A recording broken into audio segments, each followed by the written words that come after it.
Hi friends, welcome to Thangam food park. இப்போ நம்ம பார்க்க போகிறது கோதுமை அப்பம். அது எப்படி செய்யலான்னு பார்க்கலாம் வாங்க. 3/4 கப் கோதுமை மாவு.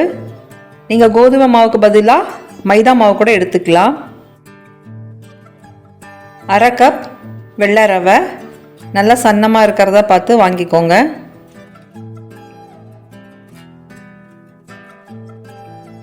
இது கூட நாட்டு சர்க்கரை 1 கப் சேர்த்துக்கலாம்.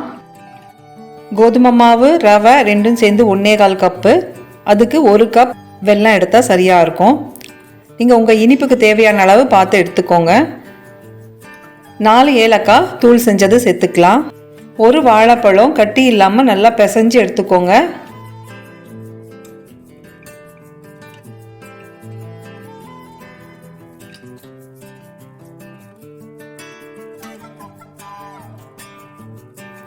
அது கூடவே 1/2 மூடி தேங்காய் பால் எடுத்து வச்சுருக்கேன், அதை சேர்த்துக்கலாம். இப்போ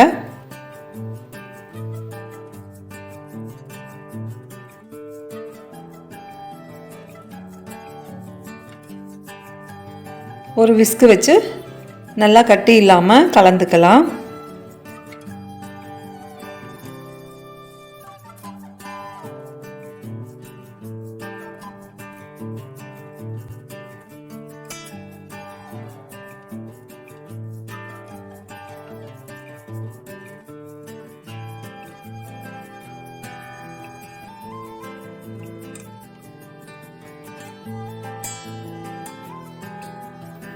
ரவை சேர்த்துருக்கிறதுனால அது நல்லா ஊற ஊற கொஞ்சம் கெட்டிப்படும். இன்னும் கொஞ்சம் தேங்காய் பால் சேர்த்துக்கலாம். அளவாக கொஞ்சம் கொஞ்சமாக பார்த்து சேர்த்துக்கோங்க.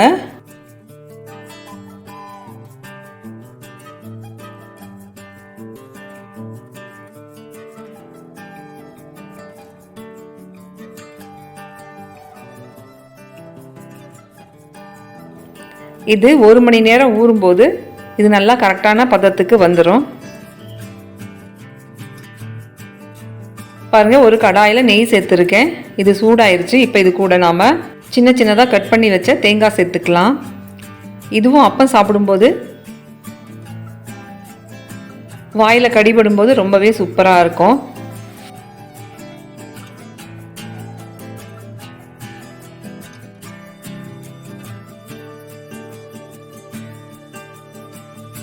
இதுக்கு பதிலாக நீங்கள் முந்திரி கூட வறுத்து சேர்த்துக்கலாம்.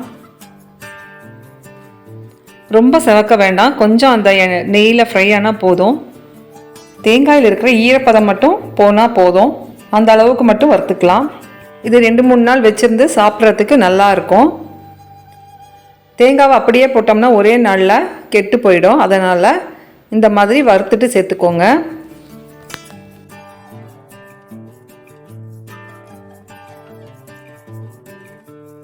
இப்போ எடுத்துடலாம்.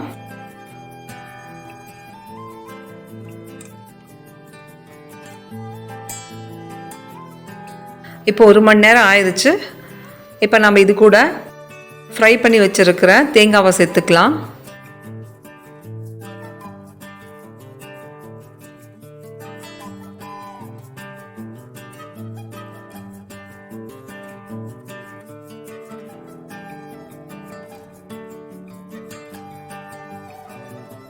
இது கூட ஒரே ஒரு சிட்டிக்கை மட்டும் சோடா மாவு சேர்த்துக்கலாம்.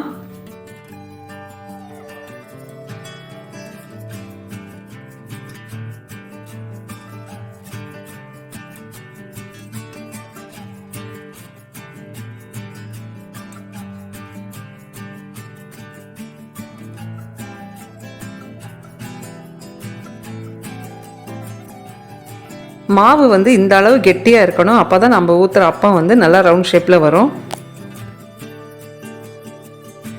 எண்ணெய் நல்லா சூடானதுமே அடுப்பை மீடியம் ஃப்ளேமில் வச்சுட்டு அதுக்கப்புறமா நம்ம மாவை ஒரு சின்ன கரண்டியில் எடுத்து ஊற்றலாம். நம்ம எண்ணெயில் ஊற்றி ஃப்ரை பண்ணும்போது ரொம்பவே சூப்பராக வரும். தானாகவே மேலே வந்துடும். அப்படி வரலன்னா லைட்டாக கரண்டியை வச்சு மேலே தூக்கி விட்டோன்னா போதும், சூப்பராக அது மேலே வந்துடும்.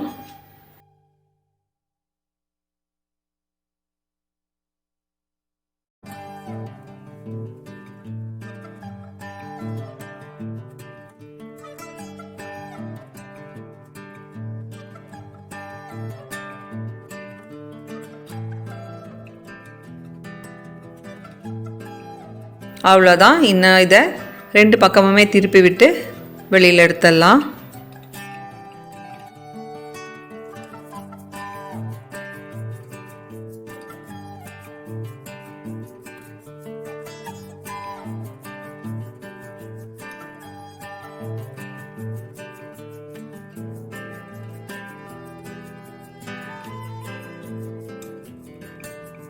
இது கூட வாழைப்பழம் சேர்த்துருக்கிறதுனால இது ஒரு நல்ல டேஸ்ட்டாக இருக்கும்.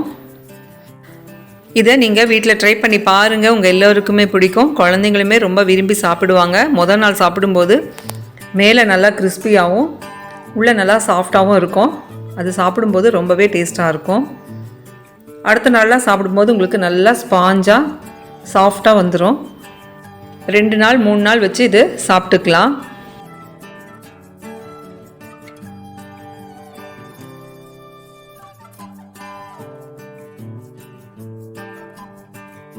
இதை நீங்கள் வீட்டில் செஞ்சு சாப்பிட்டு பார்த்துட்டு கமெண்ட்டில் சொல்லுங்கள். இந்த ரெசிபி உங்களுக்கு பிடிச்சிருந்ததுன்னா மறக்காமல் தங்கம் ஃபுட் பார்க்குக்கு சப்ஸ்கிரைப் பண்ணுங்கள். தேங்க்யூ.